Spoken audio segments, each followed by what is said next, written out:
New York, the 54th World Series is about to be played. The eyes of the baseball world are focused on the old familiar setting of Yankee Stadium. It's the 23rd World Series for the Yankees, American League champions, but they're first against the mighty Braves from Milwaukee. These are the colorful minutes before the rival champions pit skill and power in the race for the 4 victories which will decide the world title. Photographers are having a field day with Casey Stengel and newcomer Fred Haney, manager of the Braves. Stengel has brought the Yankees into this October show 8 times in 9 seasons. There's an air of expectancy on the Yankee bench while the Braves go through their warm-ups. Baseball Commissioner Ford Frick greets Fred Fox of Cincinnati, the American Legion's Junior Player of the Year. Mickey Mantle of the Yankees and Hank Aaron of the Braves reflect the power of these postseason antagonists. Rooting for the Braves will be Horace Stoneham, president of the New York Giants, who have transferred their franchise to San Francisco for 1958. Ed Whitey Ford, a World Series veteran, will start for the Yankees. He won 11 and lost 5 this season, coming strong in the final weeks. It's an all-southpaw duel with 36-year-old Warren Spahn, a 21-game winner during the season. Umpires and managers gather in the traditional pregame huddle. The Yankees take the field, and another World Series is on. On Ford's second pitch, Chaindeans goes out on a high hopper to Andy Carey for the first play of the series.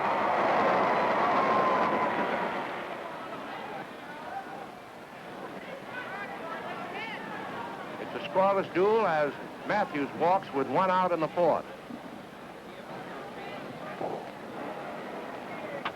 Aaron, who hit 44 homers during the season, singles to right, and Matthews pulls up at 3rd.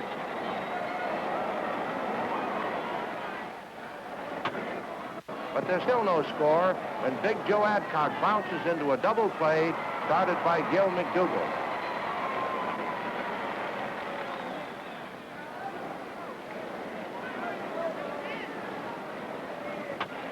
Jerry Coleman stirs the crowd when he opens the Yankee 5th with a single to left.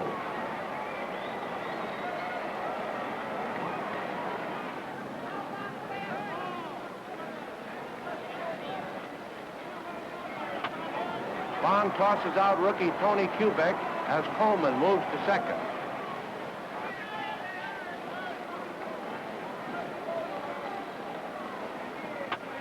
Johnny Logan comes in and throws out 4. Coleman takes 3rd. Hank Bauer wastes no time. He drives Spahn's first pitch deep into right center, and it bounces against the wall 407 feet from the plate. Coleman comes home with the game's first run.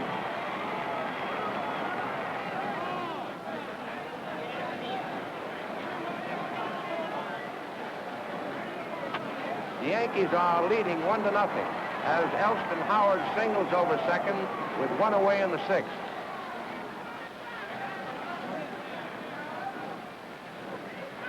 The pass from Spahn to Yogi Berra follows.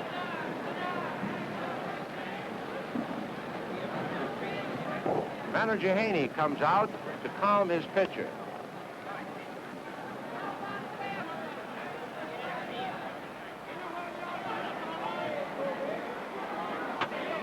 Andy Carey drives a single to center. Berra beats Hank Aaron's throw to 3rd as Howard scores for a 2-0 Yankee lead. Manager Haney calls in relief pitcher Ernie Johnson.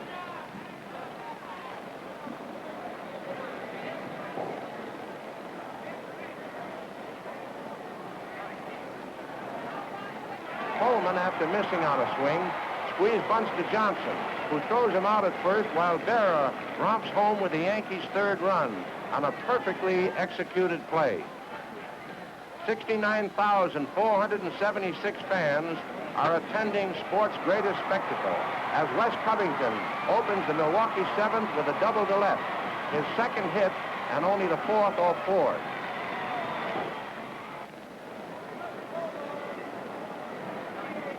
With 2 away, Red Shanedean singles to center, and Covington scores the Braves' first run of the series.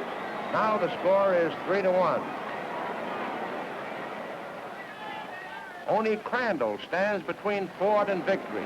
It's all over when the Milwaukee catcher flies to Mantle. The Yankees win 3-1. This was a masterful 5-hitter for Whitey Ford, his 5th World Series victory. It's another perfect autumn day for the second game of the World Series in Yankee Stadium. A grim manager Haney tells reporters how he hopes to even things with the Yankees, while Casey Stengel poses with Whitey Ford, whose victory yesterday put the Braves 1 down. Owner Lou Perini of the Braves is on hand to root for his club, as are club president Joe Carnes and general manager John Quinn. Here's Warren Giles, president of the National League, with his son, Second Lieutenant William Giles of the Air Force. Veterans Yogi Berra and Jerry Coleman had a big hand in putting the American League champions out in front. Little Bobby Shantz, an 11-game winner during the season, will try to baffle the Braves in his World Series debut. Lou Burdett, a native of Nitro, West Virginia, hopes to dynamite the Yankees. He, too, is making his first series appearance. During the season, Burdett won 17 and lost 9. And now we're ready for the second game.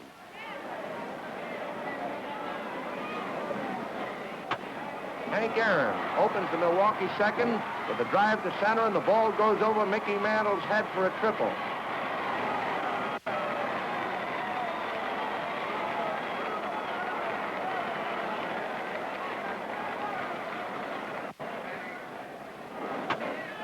Adcock singles to right center, and Aaron comes home with the game's first run. When Mantle fumbles, Adcock slides safely into second base.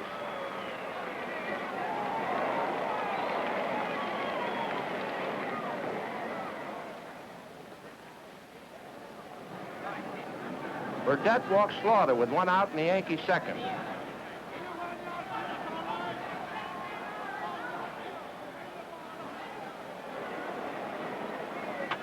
A single to left by Kubek sends the old campaigner to third base.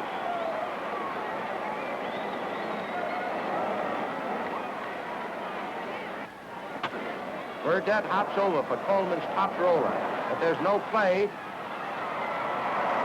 Slaughter scores the tying run, and Coleman gets a single. Now Bobby Shantz is up, and he connects.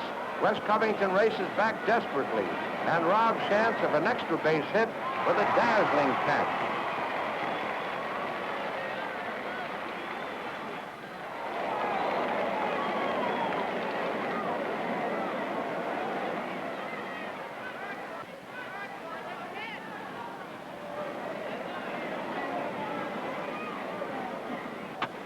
With 1 out in the Milwaukee third, Johnny Logan belts one. Slaughter leaps for the ball, but it's a homer, and the Braves lead 2-1.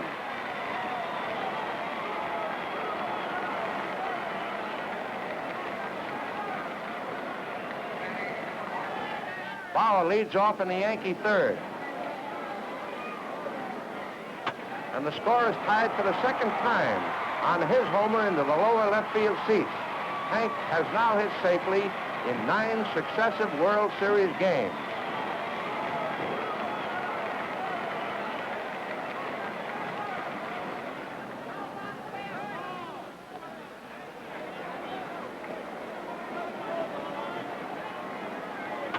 Adcock launches the Braves fourth with a single to left.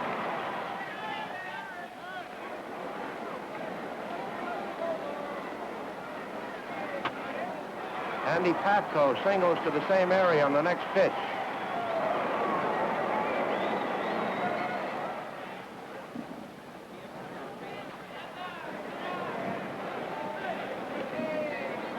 Covington's attempted sacrifice bunt is foul.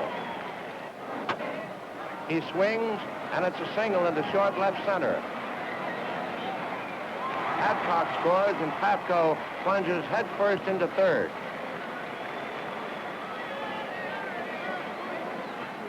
Pafko scores, and the Braves are in front 4-2 as Slaughter's throw bounces past Kubek into the Milwaukee dugout.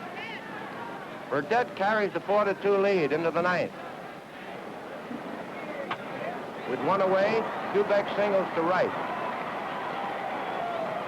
Then with two out, Elston Howard bats for Bob Grimm.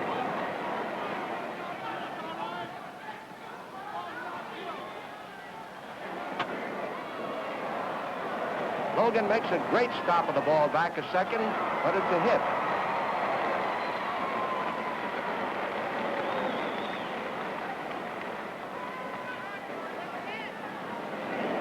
Dangerous Hank Bauer grounds to Logan, whose throw to Shane Deans wraps up the 4-2 victory. The triumphant Burdette is cheered wildly by his teammates as the series is squared in one game each. And now it's on to Milwaukee. This is Milwaukee, home of the Braves. This is the day fulfilling the dreams which started when the Braves came to Milwaukee in 1953. This is the city, and this is the stadium.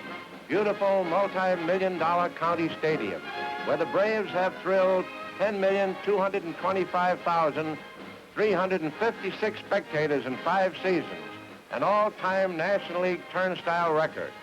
Today, in a holiday atmosphere, the Braves and the Yankees battle in the third game of this 1957 World Series. The fans are coming early.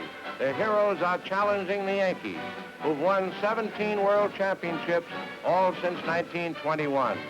Now the Milwaukee Braves are on the prowl for Yankee scalps. Manager Haney is proud of Wes Covington and Lou Burdette, whose great play sparked victory in the second game. Aaron, 23-year-old Brave star, chats with newsmen. Upstairs in the open-air press box, hundreds of thousands of words will be sent to newspapers from coast to coast. Today's pitchers are two strong-armed right-handers, Bob Buell of the Braves and Bob Turley of the Yankees. Haney points out special ground rules to Casey Stengel and the umpires. The huge crowd roars its backing as the Braves run to their position.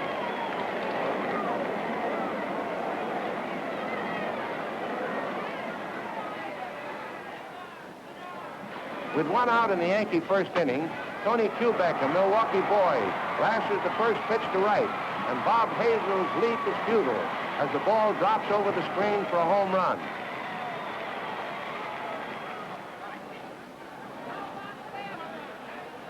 Buell loses control, walking Mickey Mantle and Yogi Berra. Buell's pickoff throw at second base is wild. After colliding with Shane Deans, Mantle races to third and Berra to second on the error.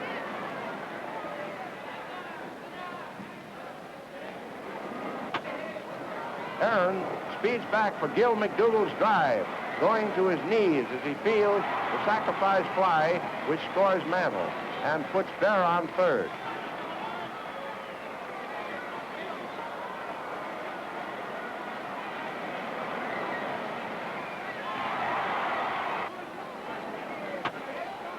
Simpson singles off Shane Dean's glove, and it's 3-0 as Berra comes home.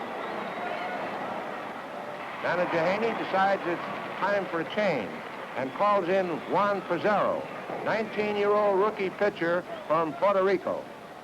The inning is over, and Jerry Lumpy flies to Hazel.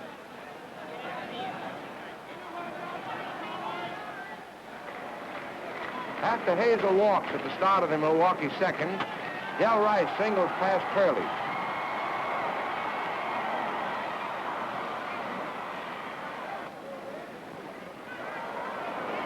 With one man out, Hazel takes third on a wild pitch and scores when Shane Dean singles.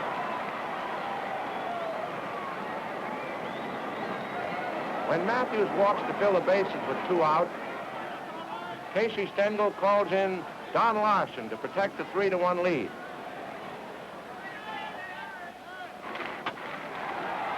The crisis is over when Aaron lifts a fly to Hank Bauer. In 2 innings, the Braves have left 6 on the bases. The Yankees now are leading 5-1 as Gene Connolly faces Mantle in the fourth with Quebec on first and one out.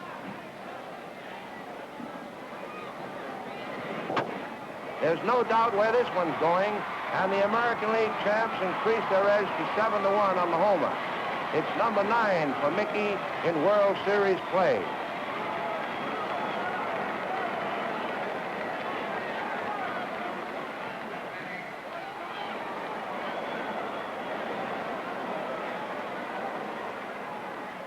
After Logan starts the Braves fifth with a single,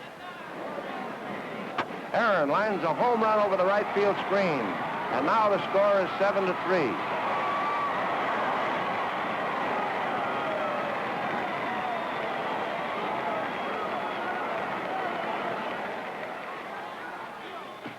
It's a rough seventh inning for the Braves' Bob Trowbridge.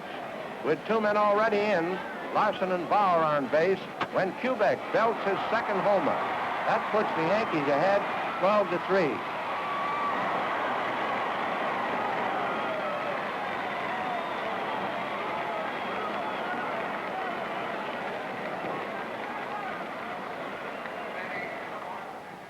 The Braves still are trying in the ninth, and for the fourth time in the game, have the bases filled. With 2 out, Crandall takes a third strike, and it's a 12-3 Yankee victory. The Milwaukee followers in the crowd of 45,804 have little to cheer about today, but they'll be back tomorrow. For the second time in this World Series, the Braves trailed by a game, but they'll be striving to even it up today at 2-2 in this Wisconsin baseball wonderland. It will be Warren Spahn on the mound for the Braves, Tom Sturdivant for the Yankees. Will Harridge, president of the American League, and members of his office staff are old hands at cheering for the Yankees. Gabe Paul, vice president and general manager of the Cincinnati Redlegs, and Walter O'Malley, president of the Dodgers, who will move to Los Angeles in 1958, are in the Braves' corner. Rookie Tony Quebec and Mickey Mantle, whose homers helped whip the Braves in the third game, will be aiming for the fences again.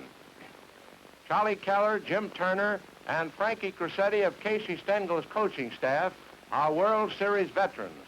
This is Crosetti's 17th series as player or coach, an all-time record. The crafty Spahn was beaten in the World Series opener. This is Sturdivant's first appearance in this series. He beat the Dodgers last year 6-2. The preliminaries are over. The fourth game is underway. With the Yankees leading 1-0, Johnny Logan opens the Braves' fourth with a walk. Eddie Matthews, hitless in the series, slams the ball off the right field fence. A double. Logan races to third, and the fans go into a frenzy.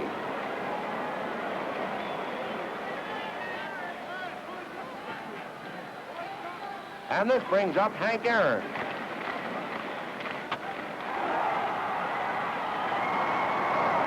Quebec goes back, but the ball clears the left field screen, and the Braves have spurted into a 3-1 lead.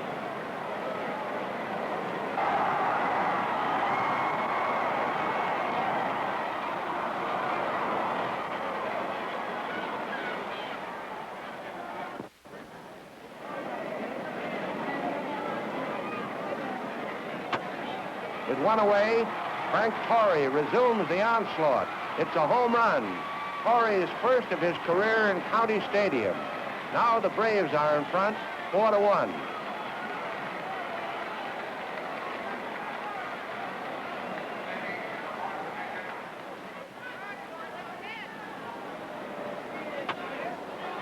A Yankee threat in the seventh ends when Logan starts a double play on Elston Howard's grounder.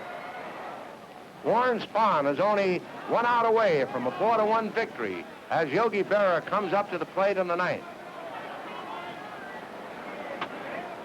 Berra delays the finish by lining Spahn's first pitch to right for a single.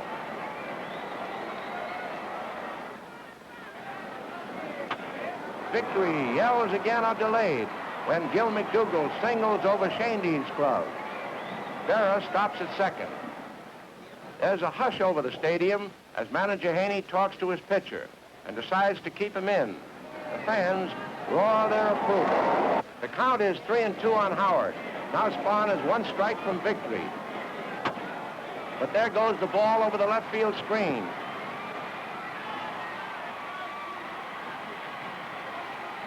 Howard follows Berra and McDougald across the plate. The score is now tied at 4-4 after a typical Yankee rally.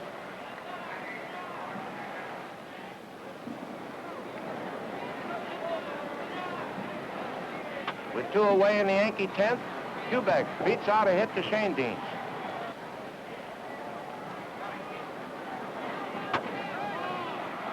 Hank Aaron dashes desperately into left center, but it's a triple for Hank Bauer.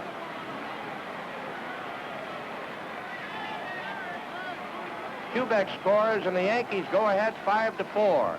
It's a glory hit for Bauer, running his series streak to 11 games. And this is Milwaukee's darkest hour.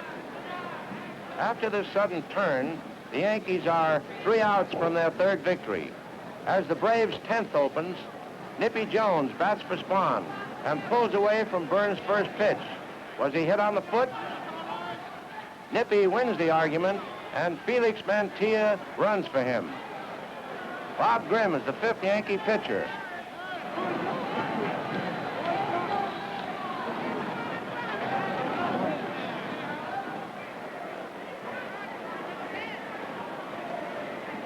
Mantilla moves to second on a sacrifice by Shane Deans.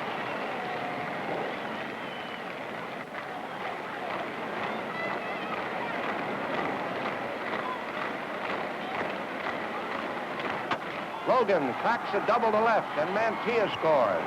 The Braves have fought back into a 5-5 tie, chasing the gloom from County Stadium.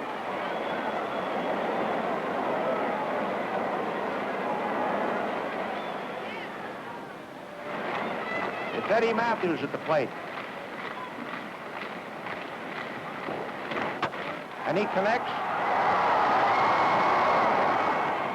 Hank Bauer moves back, but the ball is out of reach.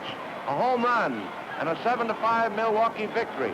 It was nothing new for Eddie, as he had hit 32 homers during the 1957 season. Matthews' homer has evened the series at 2-2, and his teammates give Eddie a hero's welcome. The scrappy Milwaukee Braves and their courageous left-hander Warren Spahn have turned what looked like a heartbreaking defeat into a great victory. Early arrivals to give Milwaukee moral and vocal support for the critical 5th game are Mrs. Fred Haney, wife of the manager of the Braves, and their daughter. Haney joins them for a brief chat. Nippy Jones gleefully shows bystanders just where the ball struck him on the shoe to start yesterday's 10th inning rally. Still relishing the triumph are the home run slugging hero, Eddie Matthews, and the winning pitcher, Warren Spahn. Also, Frank Torrey and Johnny Logan, who made other vital contributions toward the victory that evened the series. General Manager George Weiss and co-owner Del Webb have confidence in their Yankees. Vice President and General Manager Joe Cronin of the Red Sox is also present. Others in the American League rooting section are 2 Detroit representatives, Johnny McHale, General Manager, and John Fetzer, Chairman of the Board. For this important 5th game, Stengel and Haney call on 2 poised veterans, Whitey Ford and Lou Burdette, each of whom already has registered 1 victory in the series. The crowd is tense as the game gets underway. Gil McDougald launches the Yankee 4th with a long smash to left field. It looks like a home run, but there goes Covington racing back. He spears the ball as he crashes into the fence, and somehow he holds onto it even though he is pitched heavily to the ground.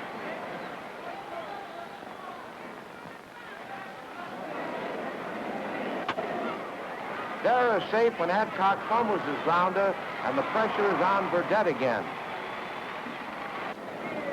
It mounts when Slaughter follows with a single to left. That brings Simpson to the plate. He sends a high bouncing smash towards Matthews to start another double play that suddenly wipes out the Yankee threat. Ford, meanwhile, is matching Burdett pitch for pitch in a bristling mound duel. In the Braves' sixth, Ford quickly retires the first two men, and then Matthews, with a final burst of speed, beats out a high-bounding grounder to Jerry Coleman.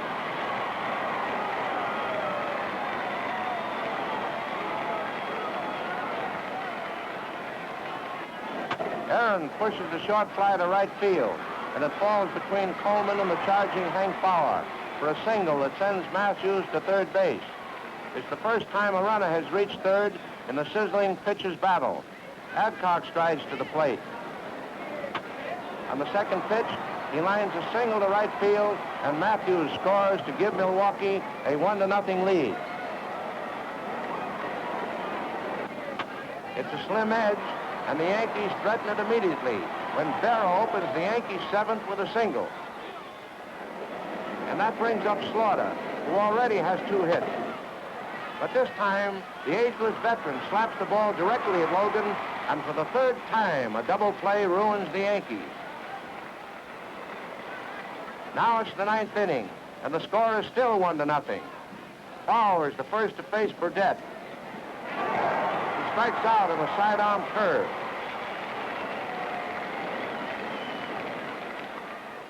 Next is Tony Kubek. Burdett takes his time. On just 3 pitches, Kubek also is a strikeout victim, standing on a low fastball. Burdett needs only 1 more out to wrap up the victory as he faces McDougald.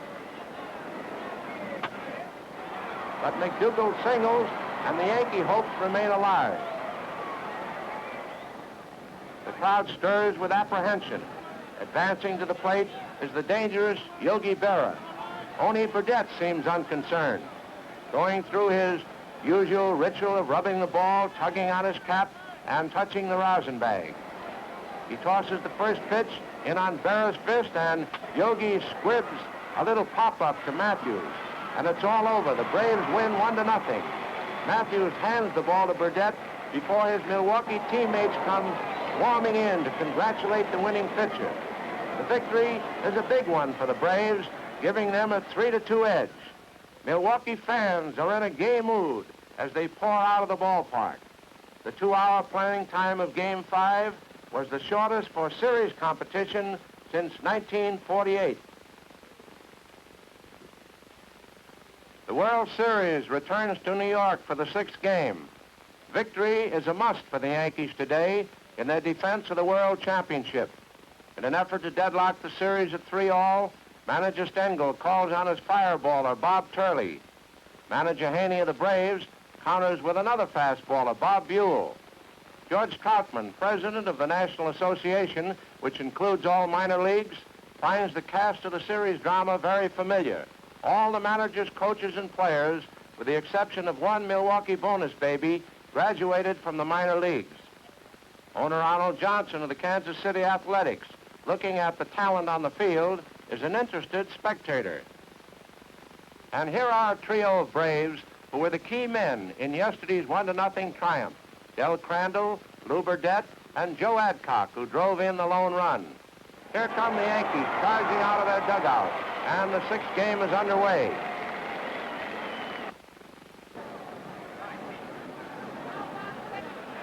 With 2 out in the Yankee third, Buell loses control and walks Slaughter.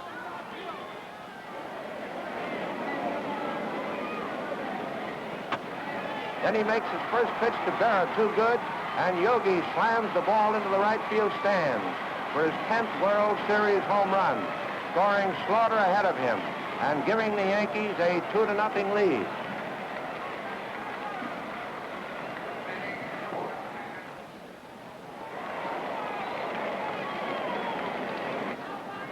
McDougald keeps the rally going when he beats out a hit to Mantilla. Buell appears upset. He walks Lumpy. Manager Haney strolls to the mound and calls for Ernie Johnson, his ace relief hurler.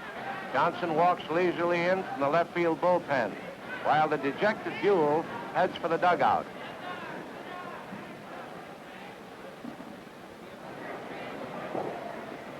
Johnson checks the rally in a hurry as Harry Simpson strikes out.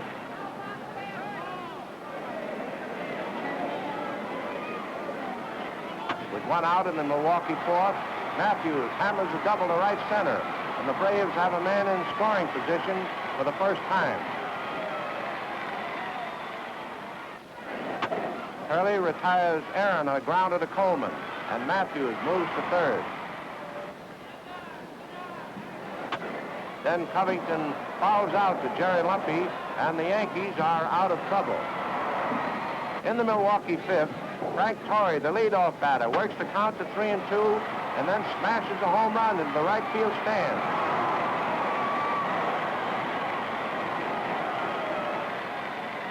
It quickly cuts the Yankee lead in half at 2-1.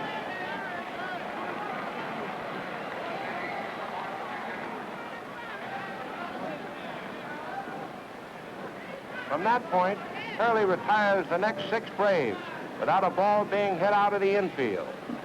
Then Hank Aaron comes to the plate to open the 7th. As Hurley falls behind on a 3-1 count, he fires a fastball, and Aaron rockets a terrific drive, 430 feet into the bullpen in left center. It travels so fast that Slaughter has time to take only a few steps backward before the ball streaks over his head. With that blast, third homer of the series for Aaron, the Braves tie the score at 2-2. With one away in the Yankee 7th, Hank Bauer comes to bat, hoping for the hit that would tie a World Series record of batting safely in 13 consecutive games. And he gets it on a drive that caroms off the screen that lines the inside of the left field foul pole. It's a home run that sends the Yankees ahead 3-2. In the Yankee 8th, Don McMahon is on the mound for the Braves. Berra greets the Milwaukee relief man with a double, a foot inside third base. McDougal catches a sign from Coach Grassetti at third and promptly sacrifices on the first pitch as the Yankees endeavor to push across an earned run.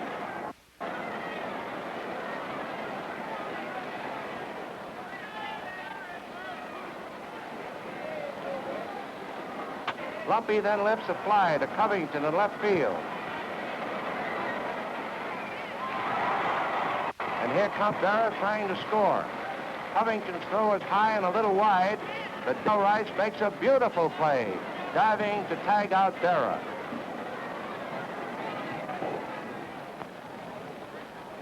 That leaves Turley with a bare 1-run lead to protect as he faces Matthews in the 9th. He walks him on 4 straight balls, and the tying run is on base. The menacing Aaron is next. Turley suddenly reverses himself, and fans hammering Hank on 3 pitches. The Milwaukee Star taking the 3rd strike. Wes Covington is up. Turley gets 2 quick ball strikes on him. And then Covington bounces the ball directly back at Turley. And Gill relays to first for a double play. The Yankees win 3-2, and the series is tied at 3 games each. For the 3rd straight year, the World Series goes to a full 7 games for a decision. This was a typical Yankee victory on a merging of power and superb 4-hit pitching by Turley. Yogi Berra has now played more World Series games than anyone in history. Today's game was his 53rd. Once again, the World Series comes to a sudden death finish. This is it. The 1957 baseball champion of the world will be crowned today. Casey Stengel of the Yankees calls on Don Larson, the big right-hander, who hurled the first perfect game in World Series history on this same Yankee Stadium scene last year. For the Braves, once again, it will be Lou Burdett. Twice he has vanquished the Yankees. The big question in the showdown battle is, can Burdett win again after only 2 days' rest? The huge crowd, including all the top officials of the major leagues, eagerly awaits the action. And the most important game of the 1957 season is underway. After Larson retires the Braves in order in the first inning, Bauer opens the Yankee half with a double. It's the 14th consecutive World Series game in which Bauer has hit safely to establish a new record. With one out in the Milwaukee third, Bob Hazel slaps a single to left.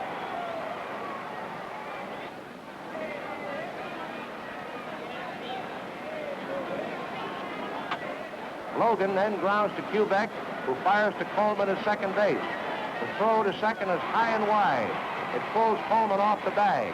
Nevertheless, he goes on through with a pivot throw to first base. But both runners are safe.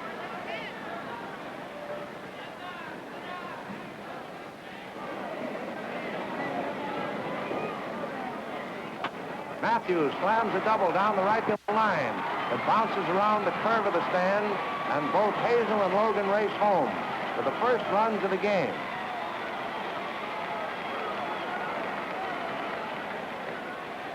Casey Stengel summons Bobby Shan to replace Larson in a desperate effort to stifle the Braves' rally. First man to face him is Hank Aaron. And Hank singles to center, scoring Matthews.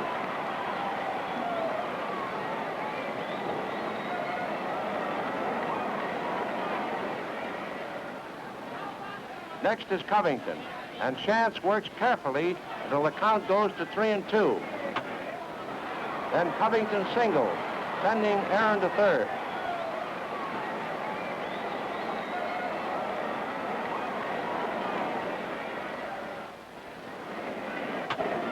Frank Torrey grounds to Coleman, and Aaron scores as Covington is forced at second base. Mantilla flies deep to Bauer to end the uprising. The Braves have tallied 4 runs to take a 4-0 lead. The score remains unchanged through the 7th inning as Burdette methodically mows down the Yankees with his baffling assortment of breaking pitches. On the other hand, Tommy Byrne is the 5th Yankee hurler at the start of the 8th.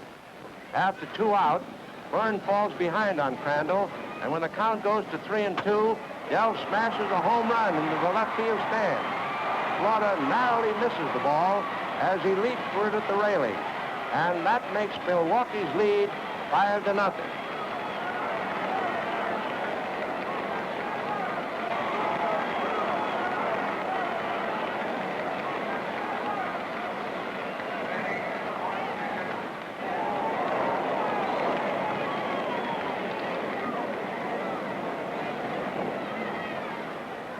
Burdette still has his shutout as he faces Berra to open the 9th. Berra swings at the first pitch and pops to Torrey.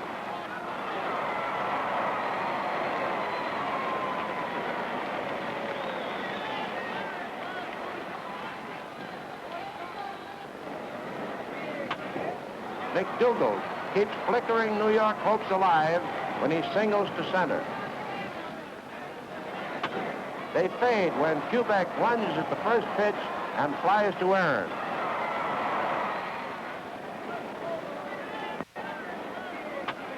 Only to brighten again when Coleman punches a single in the right field, moving McDougald to second.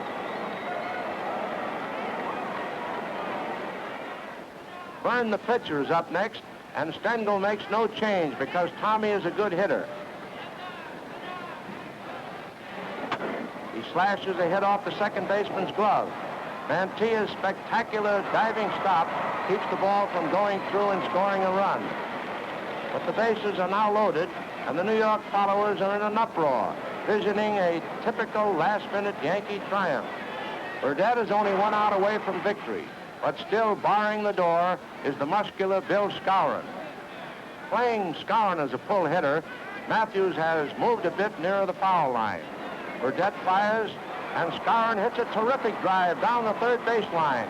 Matthews makes a miraculous backhanded stab at the ball, races to third for a force out, and McDougald continues running in bounding leaps towards Burdette. Crandall arrives at the same time. In their exuberance, they do a bear hug dance before they are suddenly swarmed under by a horde of hysterical Braves. And the Milwaukee Braves are the new world champions with a 5-0 victory. Burdett is the man of the hour as hilarity continues in the clubhouse. No one pitcher ever before has beaten the Yankees 3 times in a World Series. And the veteran right-hander is the first pitcher to win 2 shutouts in a series since Christy Mathewson did it 3 times in 1905. The Braves hurry through their clubhouse celebration in order to rush to the airport for the plane that will take them back home.